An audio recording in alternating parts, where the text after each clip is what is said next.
When we found out we were pregnant, we were quite excited because it was going to be the first grandkid on either side of the family. So we had a special lunch and called both of our parents to our house, and we actually gave them each a sippy cup so that they could come to their own conclusions about what the lunch was about. We did want to have our children here on the mission field because one of the big advantages is that they get dual citizenship, which makes it wonderful for when they become missionaries. They can go wherever they need to go, and it makes it much easier. So I was excited about teaching my kids all about being a missionary and how fun it is and how there's not a better place in the world to be and how exciting we live on the Amazon. Very few people actually get to ever visit the Amazon. No, as far as having the child here on the mission field, I had really not thought too much more about it. I mean, I know that we were getting everything ready here, the baby room, all the different things that you get ready when you have a kid. Well, I started to go into labor in the middle of the night, which I think everyone always goes in the middle of the night. So I called my mom, and she was going to actually be in the delivery room with me because my husband, if he thinks he sees blood, he'll pass out. So he wasn't even an option to be my birthing partner. Well, we went to the hospital. I spent the night in labor, and the doctor came in and said, "Oh, Ruth, you're not dilating, so if you don't dilate by 6 a.m., we're just going to plan a C-section." Well, come 6 a.m., my mom calls Nate, calls my dad, calls my in-laws, and says, "Oh, Ruth's going to go into surgery. They're going to deliver this baby, so in a couple hours, we'll have our first granddaughter." Right before I went into surgery, we heard the heartbeat of the baby. They just wanted to check and make sure everything was fine, and everything was fine. Her heart rate was normal.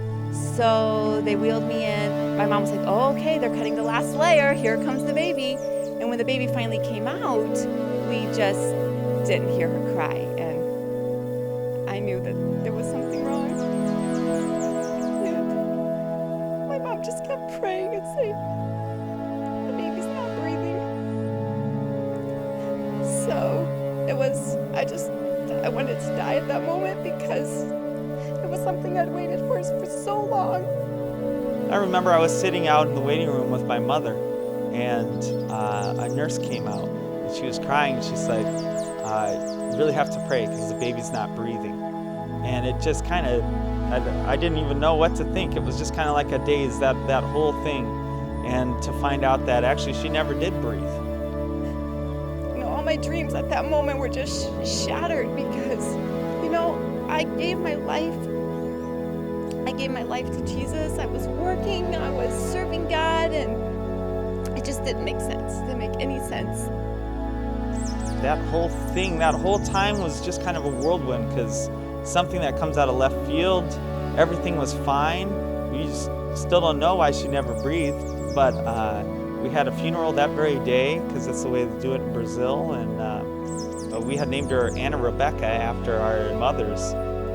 It was just a day that was supposed to be your biggest day of joy was really the hardest day that you've ever experienced. And it was very, very tough. And then I was so sick. I mean, I almost died in the hospital. I was in the hospital for 9 days, and it was just, every night I cried myself to sleep. I just could not understand why that would happen.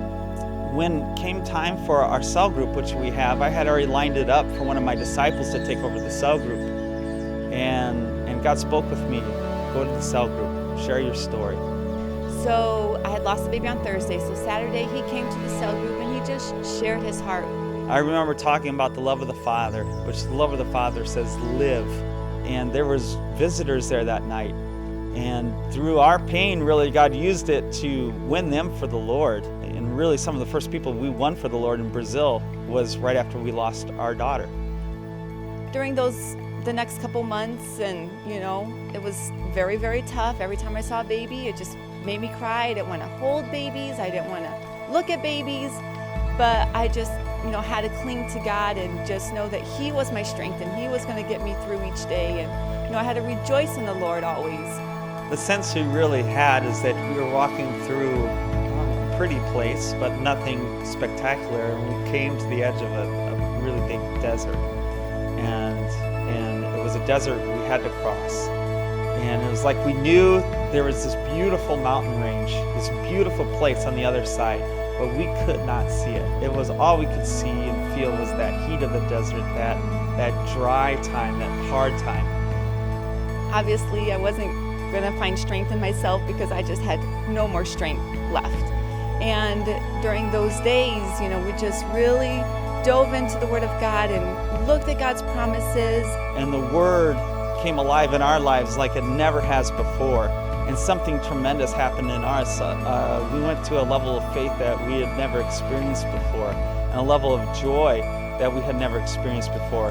And now we really feel like, after all that's happened in our lives, that we've reached that beautiful mountain range and we're starting to climb it now. And we don't even know how high that mountain range is and how beautiful it will be once we get to the top.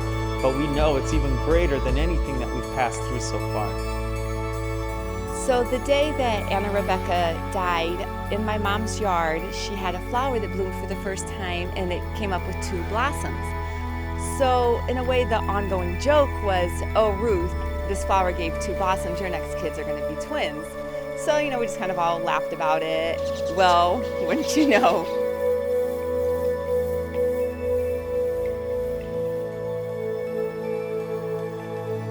what we passed through has really strengthened us for the work that God has called us to, and He has created in us a heart that is so sensitive to people who are suffering. What I found really amazing during that time is the amount of people, Christians and non-Christians alike, that said they saw Jesus in our lives. They came to comfort us, and we heard testimonies of people that went away and they were comforted, and they saw that there is a hope for those who have Christ. It really is a testimony to God's grace in our lives at that time, to His glory, what He was doing, how He was using our lives, our story in a time of most suffering to impact the lives of others. And from then on, Nate's been able to really share our story around the country, and I've been able to share with people that have lost kids. So even through our hardship, God is being glorified and people are coming to know Christ. And we may have lost a daughter, but we're going to gain tons of spiritual kids through all this. And someday in eternity, we'll see our daughter, plus we'll see all these people that have come to know the Lord through our story.